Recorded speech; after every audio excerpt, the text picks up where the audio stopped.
Ribadavia recibiu preto de 100.000 visitantes ao longo de 2025, segundo a estimación do Concello, a partir dos datos da Oficina Municipal de Información Turística, que atendeu a 19.500 persoas durante o ano, 603 máis que en 2024.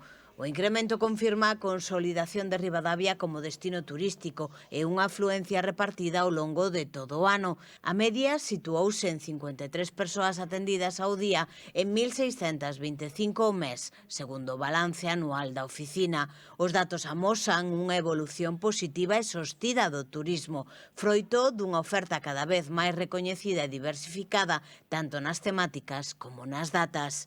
A maior parte das persoas que visitaron Ribadavia foron de Galicia, o resto procedían maioritariamente de Madrid, León, Castela, Andalucía, Euskadi e Cataluña. O turismo internacional representou un 3% do total, con especial presenza de visitantes portugueses. O turismo mantén cifras estables máis alá do verán.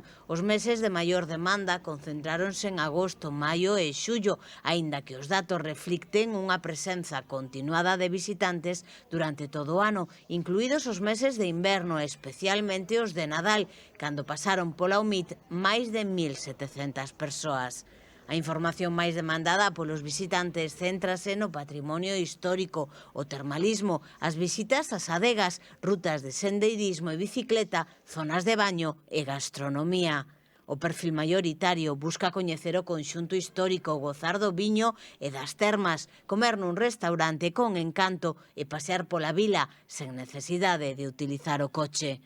A esta oferta súmanse nos últimos anos o atractivo da decoración do Nadal, que está a contribuir a atraer visitantes tamén durante o inverno, especialmente tras o impulso recibido gañar Ribadavia en 2024 o concurso de iluminación navideña de Ferrero Rocher.